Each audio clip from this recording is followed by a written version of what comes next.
So the Lord only made so many perfect heads, and then the rest of them he put hair on. Yes, definitely. Exactly. Yes. So I'm here with Jesse GrothOlson. Thank you. And he's the man. I'm a man, technically. Yeah. I am here with Alejandro Esquera. Don Quixote. Don Quixote of Houston. And I'm really kind of the perfect person to ask about Don Quixote because I really don't like it. You don't like the... I don't like this interview has... This is over. He's going to get up to highway speed and then I'm going to get out. Don Quixote is a mythic character, right? Standing for something that only he believes in, and he's branded as crazy, but he pursues it, and that's something we can all resonate with. Now, was the book better than the play, better than the movie, better than the whatever else comes next? It depends on what best serves the perfect idea of that story.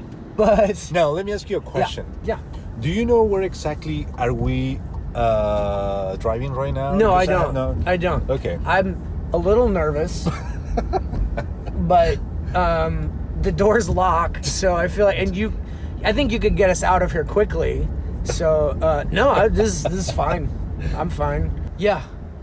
Well, if you just keep making alternating lefts and rights.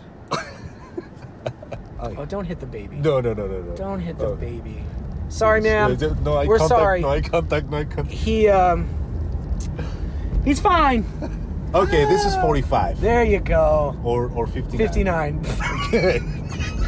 Well, I'm working on taking compliments. I'm not good at it. I don't like them. They make me uncomfortable because I would much rather make a joke, right? So one of the classes that you teach is the art of storytelling. Yes. Which it's an incredible class that I took many years ago, and one of the things that I learned in that class is that we all are storytellers. Yes.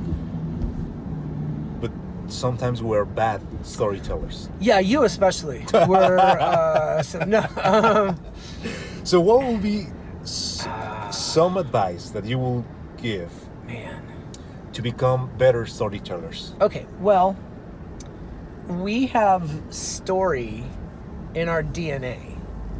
Well, before that, Fondren Street, is that the way? No, it's back that way. And why you don't tell me? Well, because I just wanted to see what you would do, and also I don't like ruining the surprise. Okay. I love a surprise, and I like it when you're surprised. Let me and ask. Now you're very surprised. Thank you.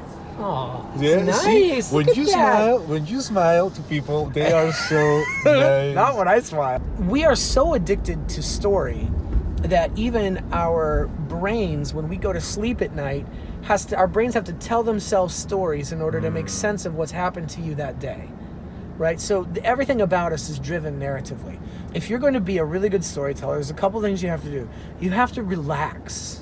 You have to relax and you have to breathe, because what happens is when someone suddenly is like, "Hey, tell me a story," and you're like, "Oh," right, and you panic, and then the tension comes in, and the tension locks up your body. And it locks up your breathing and your blood flow, and your brain doesn't work. Tell me a story. I don't. Exactly, right? It's this is by the same token that you can sing the national anthem, but if you pick someone up and hold them and try to sing the national anthem, you forget the words because there's so much stress and strain on your body, and you're thinking about something else. So to be a good storyteller, you have got to relax and breathe deeply and connect with yourself in a way, because step 2 is know your audience and who you're talking to and what do they need to hear. And then the third step is how can you be your most true and authentic self? So while we may both be classically handsome gentlemen with bald heads and beards, and classy and super. If people are going to describe me with one word, it's going to be classy.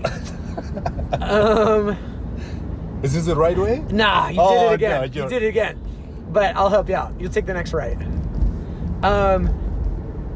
You and I are very similar. We're the same age. We're almost to the day, to the month. We're the same age. So yeah, follow this guy. But you came up from a very different part of the country, from a different part of the world. the different culture, a different background. You have different strengths. Your voice is deep and rich and beautiful, and mine is nasally and tinny and disappointing. And so what we have to do is relax, know who we're talking to, and then know what are the things that we do that are good for us to do. And all the way down. Yeah. And once you figure out what you're good at and what your audience needs, then it's just practicing putting those two things together. Like, well, my audience needs to hear this, and I'm really good at this. Put those two things together, and if I can relax, it'll go really, really well. A great story has nudity, swearing, and guns. Lots of guns. A great story connects its listener to something eternal. So it could be a very sad story, it could be a very funny story. Turn right. It can be a very literal story. It could be fantastical with wizards and dragons and whatever it is. But a really great story, even if it's just about your trip to the grocery store, it connects your listener to something that is universal, that is larger than life, and is true. Capital T, truth. And that's a value that lets us all know, hey, we're not alone in all this chaos. There is order. There is someone at the helm, and it's not me. And that's a good story to hear. I teach improv theater, right? So there's no script. It's just they make it up on the spot. And most people, when they hear about that, they're like, oh, I could never do that. Oh, I could never do that. And I go, oh, do you script your conversations all day long? Yeah, those are nice. Those are very maroon pants, sir. I could not pull that off. I would be way too, I'd be like, are you guys seeing these pants? Can you believe I'm wearing these pants? I would not, I just don't, I'm not brave like that guy and those pants. I wish. Jesse, thank you so much for making the time and for the laugh, for the conversation.